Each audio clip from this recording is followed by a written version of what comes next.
APU,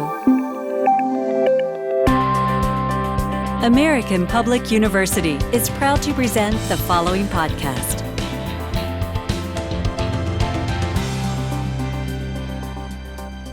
Welcome to today's audio podcast here at American Public University System. And my name is Dr. Bjorn Mercer, and here at the Everyday Scholar, we're going to be talking to Tiffany Orcesi and Dr. Michael Pittaro about teaching in the prison systems. And welcome, Tiffany. Thank you. I'm pleased to be here, and I appreciate the opportunity to speak. Excellent. And welcome, Dr. Michael Pittaro. Thank you. I feel the same way. Excellent. So the first question to get us started is, how did you get involved in corrections and in teaching at the prisons? And Tiffany, if you don't mind starting. Sure. Thank you. I guess I live in upstate New York, an hour north of Syracuse, and I am an adjunct professor at the local community college for SUNY Jefferson Community College. And the gentleman that sets up all my online and teleconferencing classes started bugging me about 2 years ago to start teaching in the prison. And initially, I was against the idea. I watched many of my students. They are often struggling to pay for college, working 2 to 3 jobs. And I thought to myself, I'm not going to reward prisoners. And some of it also, my background, I was in the Army. I was a military police officer. And so I felt like this kind of went against my grain. However, I was encouraged to talk to another female fellow professor who taught psychology in the prisons, and she gave me a very positive outlook. So I agreed to teach. But the biggest selling point for me was, and many people don't realize it, is this was not being taught on taxpayers' money. The program's out of New York City, out of the Manhattan's DA office, and it's called the Criminal Justice Investment Initiative, the CJII. The program funds forfeiture funds from the international banking crisis, which occurred around the 2008-2009 timeframe. And the program focuses mostly on youth, family, and communities, but there is a portion that goes to the college and prison reentry program. So that was the biggest selling point for me, was nobody's paying for this. This is basically repossessed money from crimes. And so it's kind of a do-good win-win for everybody. So that is how I initially got into teaching at the local correctional facilities. Excellent. Thank you, Tiffany. And Michael, how did you get into teaching? Oh, let's see. We're going to go all the way back to 1989. And I actually started out in corrections as an officer right upon graduating with my undergraduate degree in criminal justice. And I had a really good career in corrections because I was able to kind of go back and forth between security and rehabilitation or treatment. So probably a few years into the position, I became treatment director, and I oversaw our education program along with recreation, psychological programming, medical department, and so forth. So it gave me a firsthand look to what's going on within our education, within the prison system, and to focus on the courses and the preparation for those programs with the inmates. Most of it was English as a second language, obtaining your GED, and then we kind of advanced from that point forward. Excellent. Thank you. And so for both of you, Michael, if you can answer this one first, what is the most challenging aspect of teaching in the prison or teaching in a correctional facility? Oh, there's a few challenges. I think for one, security always takes precedence. So if something were to occur within the prison typically shuts down or locks down, as they refer to it.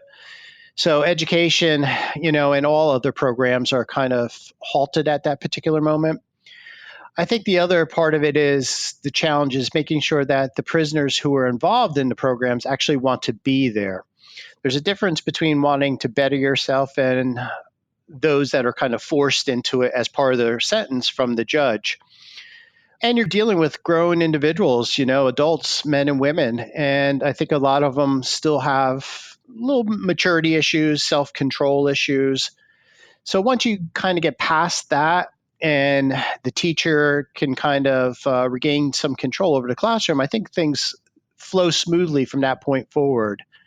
I think things have changed as well. When I started in the late 80s, the officers and a lot of the staff members really weren't receptive to having any type of educational program or any type of rehabilitation program for that matter.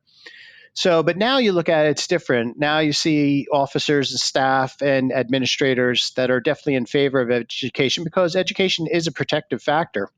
Those without any formal education tend to struggle in society. Those without any formal education and a criminal record tend to struggle even more. So this is definitely something that works to better them and help them in preparing for reentry into the community.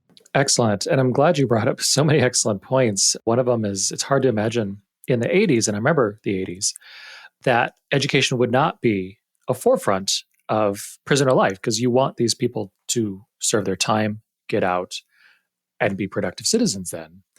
And I'm glad that over the last few decades, an attitude has changed.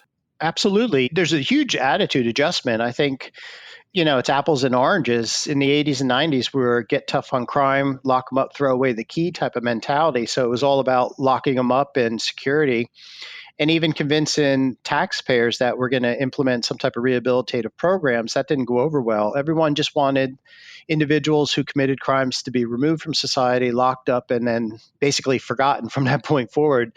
They didn't look at the fact that over 90% of those individuals will eventually come out of prison and return to their neighborhoods. Exactly. And Tiffany, what was your experience? I guess I had, as I reflected and took down notes, 4 major challenges that I faced when teaching in the prison. And initially, the biggest one that I found very interesting was I had to go back to old school teaching. There was no smart boards, there was no computer, there was no fancy projector, anything. It was basically a chalkboard and an old school overhead projector. So ironically, you wouldn't think it was that hard to come up and make the old flimsy plastic slides, but that actually was a challenge because most printers won't make them today. So that became a challenge, just printing off my slides. And then along with that, I was going to have anywhere from 25 to 30 prisoners in a room. There was no correction officer in there with me. It was just a room with windows on the side as the COs walked by. So I had to realize that it was just me and myself, and I had to wrap my head around that a little bit. And once I was able to see the environment I was going to teach in, when I did some pre-teaching where I went in and saw what the environment was going to be like, everything was fine. But the other thing that was very bizarre for me is I've never had someone go through and check all my material, every single slide, every single news article I wanted to talk about, because I teach political science. So I get a lot of my information current off the news. And so that was very bizarre, where I had to send all my slides ahead of time. Any current event I wanted to talk about, I had to send to the educational director there. And then I had to realize that some of the stories that maybe I shared or talked about in a regular classroom environment might be either personal or inappropriate for that environment. And so I had to kind of realize how I taught things might be a little bit different, or simple things like a lot of times I like to share stories about myself or things that occurred in my life or around myself. And I had to realize that that was not always a good idea. The third thing that was very eye-opening was just, and it doesn't sound like a big deal, but it was huge, is the loss of time. Because I was supposed to teach, say, generically 8 to 11.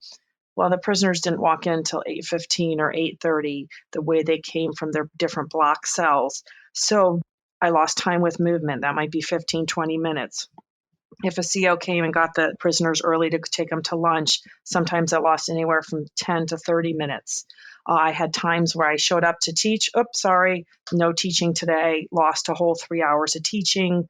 Or just, oops, sorry, lockdown, you got to leave, lose 2 hours here and there. So that was really difficult to figure out how to, am I going to lose time today? How fast do I teach? Slow do I teach? How long do I let discussions go? So that was a difficult juggling piece.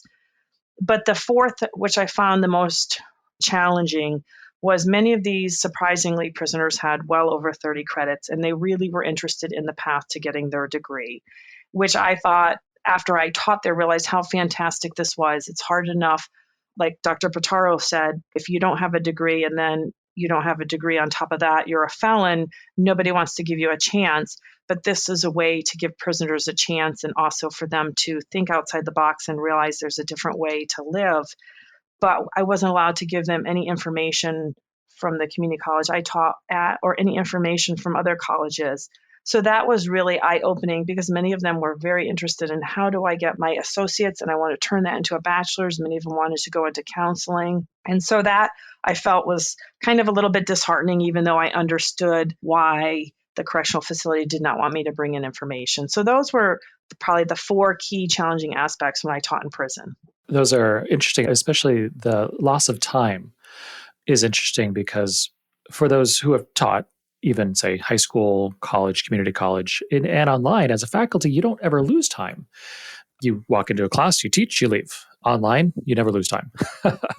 And I would say I probably each class can expect to lose for that whatever duration 25% of the time, which is a lot. I never ever thought of that, teaching in the prisons, that one of the larger issues would be losing time. And I thought it was me, but I looked it up and this is common, very common across the board just because of the situation. Yeah.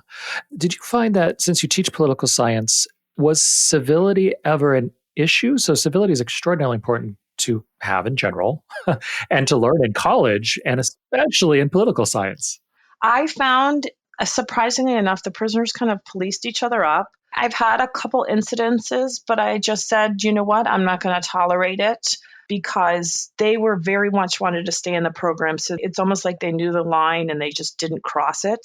So I did not. And I always start off all my classes that I will talk about any subject you ever want to talk about, controversial, but we can't throw virtual bricks, is what I always say. We have to have a civil dialogue, and that's how you learn. So I don't want to say I lay down the law on that, but that's the best way to nip any, I don't want to say drama in the butt, but really nip it so that people can learn and get something out of the discussion.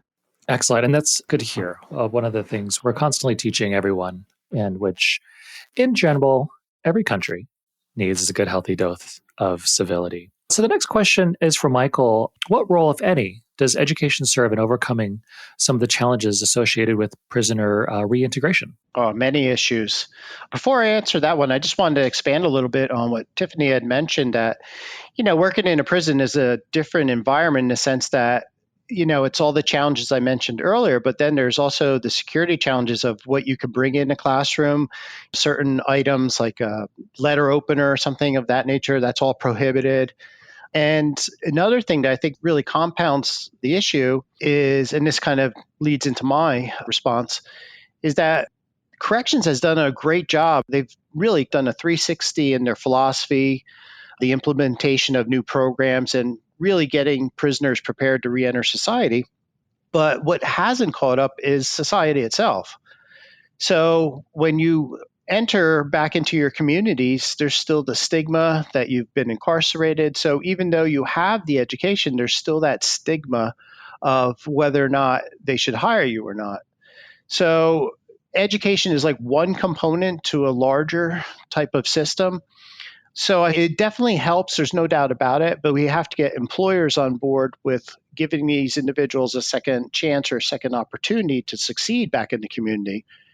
So that's part of the challenge there, is trying to get the community's buy-in that these individuals need to get employed, they need to get decent jobs, something sustainable, or else they're going to go back and resort to what they know best. And that's something that we don't want to occur. So I think that's part of the challenge, is that really, in my experience, the prisons are doing a great job, but it's getting the community, not all communities, of course, but getting many of the communities on board with allowing these individuals to get back in, further their education, and then, of course, try to obtain and maintain a sustainable type of job. Tiffany had mentioned earlier about a lot of them want to get into counseling, but certain states, including my home state of Pennsylvania, there's issues with licensing and certification that someone with a felony would not be able to get that license. So that would then preclude them from becoming a licensed counselor. So there's some things that still need to be tweaked, I guess you could say. So it's a bigger problem, but corrections in general is on board with it and has done tremendous work in improving the system and preparing individuals. But some of the breakdown is that continuum into the communities where the communities aren't necessarily pitching in to help these individuals that are returning. And that's where I think we need to put most of our attention. And those are excellent comments. And when we think of what's the purpose of corrections, is for if something happens, somebody breaks the law, they serve their time and then they come out and they are reintegrated back into society. But if society doesn't accept them, as you said, it's extremely difficult for them to then thrive. even if they want to. And so this leads me to Tiffany's question.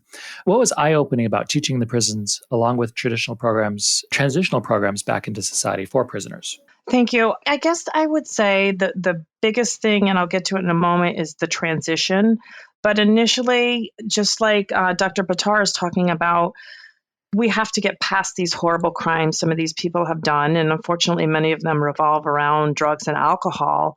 But one thing I thought that was very interesting is the prisoners, they crave this education. They want it. They were diligent about reading the chapters, asking questions. They wanted to be in class. And I thought it was kind of sad, but a positive thing in the same aspect is the students were not dumb by any means. They were probably, the different classes I've had, the smartest kids collectively I've ever taught. They were very engaged and they very much wanted to be there. But this is where the transitional piece, we still have a long way to go. And I can tell you at the community college, I reflect back and I'm like, I know that this one was a felon, and I currently have a felon in one of my classes. And you should have seen the eyes of my other students when this person shared that they were a felon. And I think to myself, they're coming to our neighborhoods and we have to do better on that transition. And I know a lot of the prisons that I have taught out of, they literally, when they're done with their time, they get a clear plastic bag with their belongings, a $40 debit card, and they're released. And there's no transition of how do you build a resume? What are some interview techniques? What should you wear? What should you not wear? And I reflect back at my time in the military, and they even have a transition program of when you leave and how do you transition and effectively find a job. And I believe we can do better. Like I said, you can say all you want, who cares?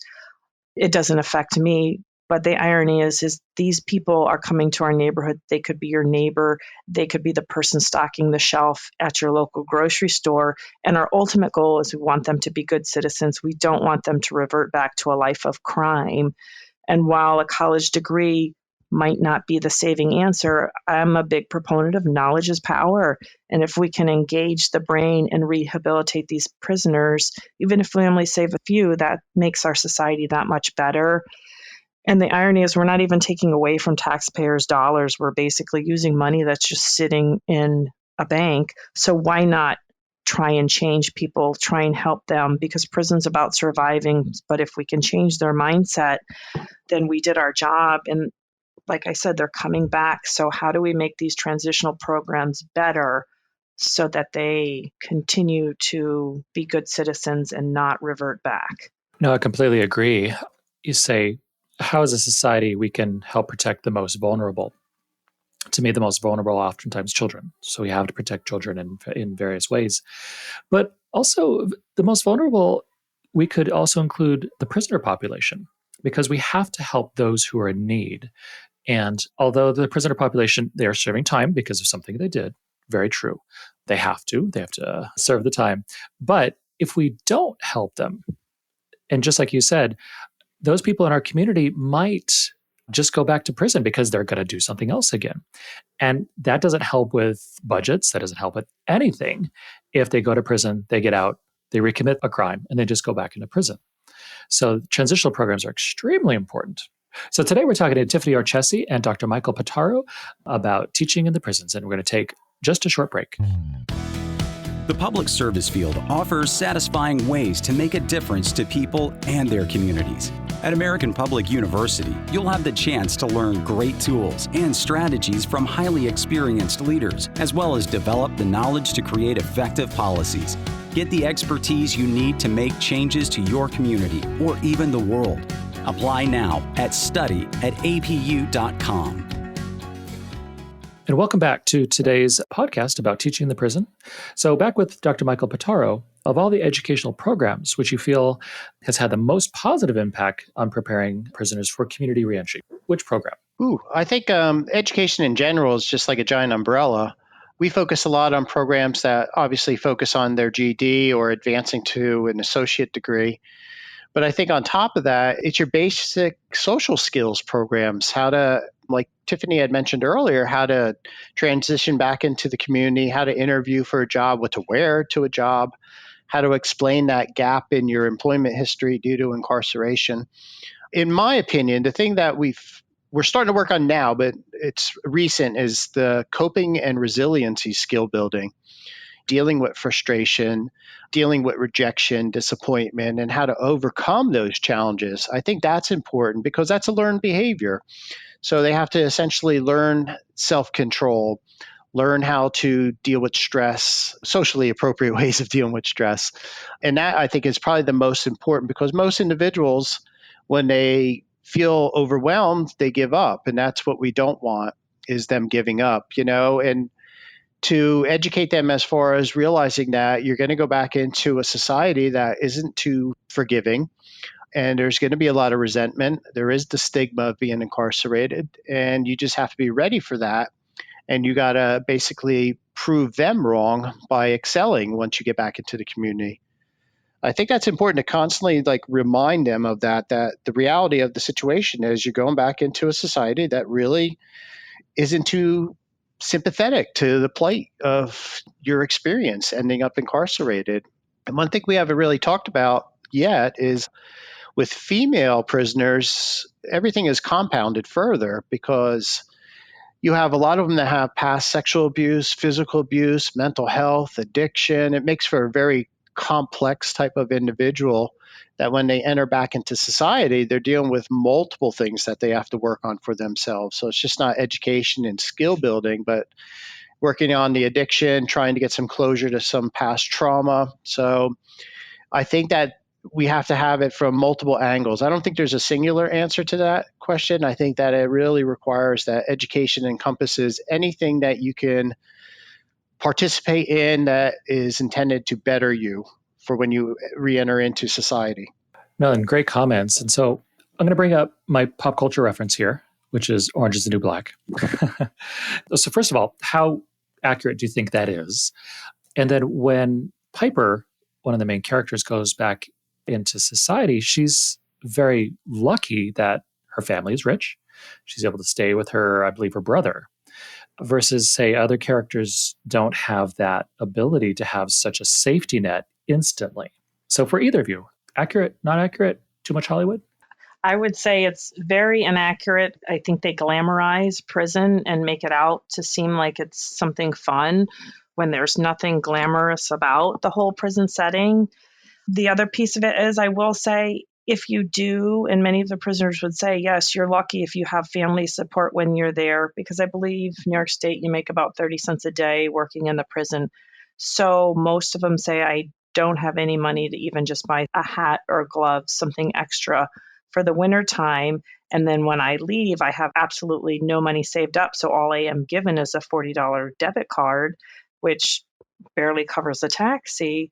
So it's the whole Orange is the New Black. While it's an amusing show to watch, I think it is so inaccurate of what's going on with many of the prisoners, and it's not reality of what is truly going on. I don't know what your thoughts are, Dr. Pittaro. Oh, I agree 100% with you.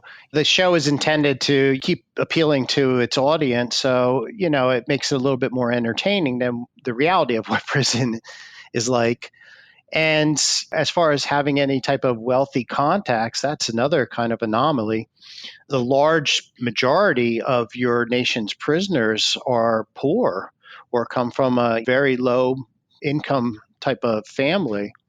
Not to mention, a strong support system of family and friends is really a great protective factor to staying clean and staying out of trouble. But the problem is, a lot of these individuals may have burned bridges along the way. And so the friendships aren't friendships in a traditional sense that we would look at friendships. It's like everybody kind of serves a purpose in a sense. I used to hang with you. I bought drugs from you. We get high together. So it's not like that true, genuine friendship that you would think of. And then with family, it's the constant lies, betrayal, manipulation. So family and friends, it's hard to kind of repair that network that in most cases, the offender actually kind of severed those relationships.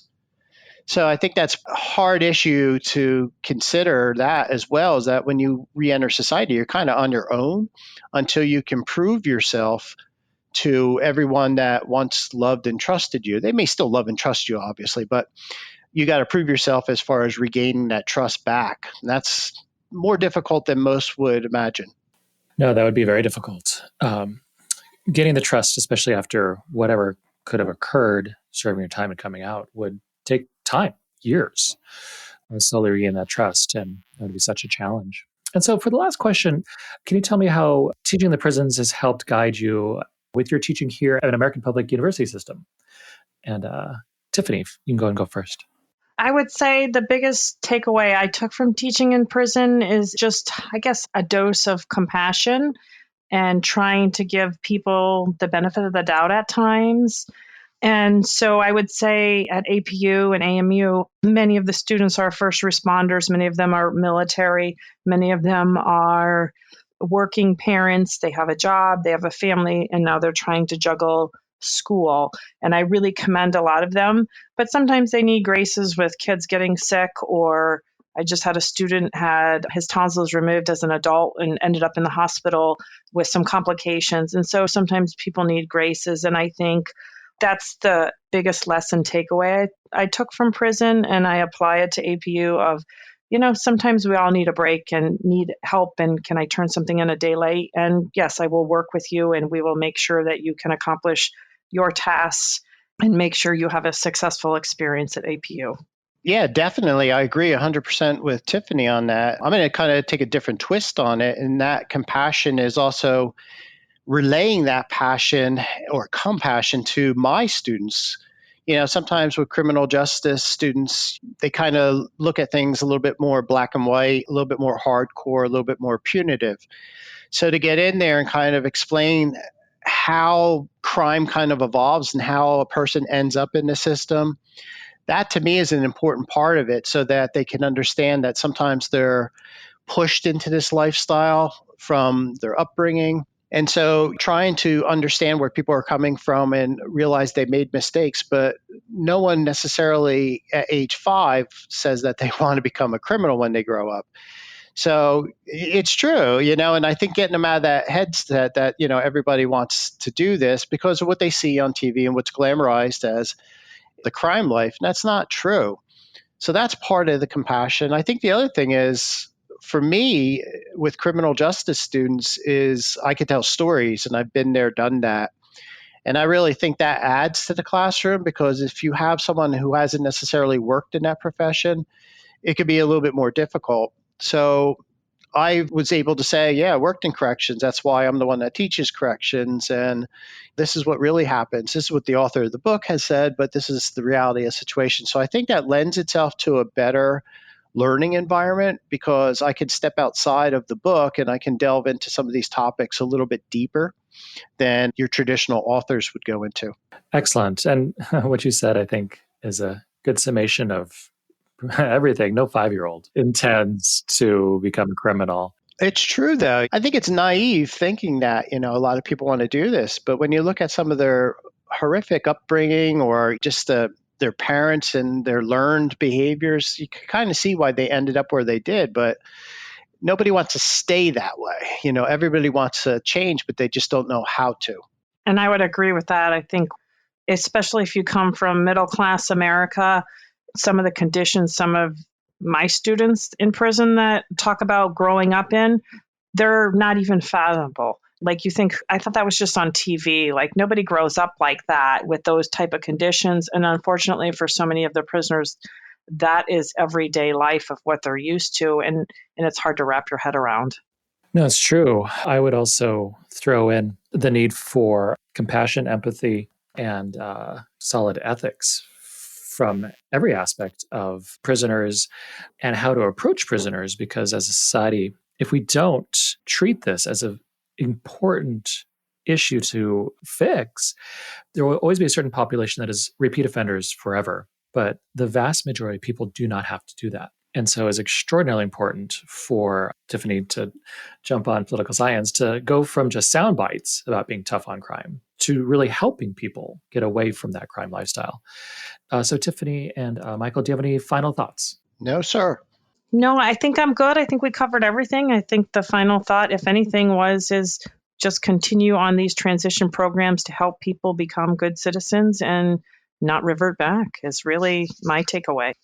And I would add to that, we've made great progress with the passage of the Criminal Justice Reform Act, but it's called the First Step Back. So that means it's first in many. So hopefully we continue on this trend with bipartisan support to really address a lot of these inequities within the criminal justice system, including our prisons. So we're on the right path. I just hope we continue with that momentum. No, I agree. And again, the different populations we have to help. Children, of course, always number one.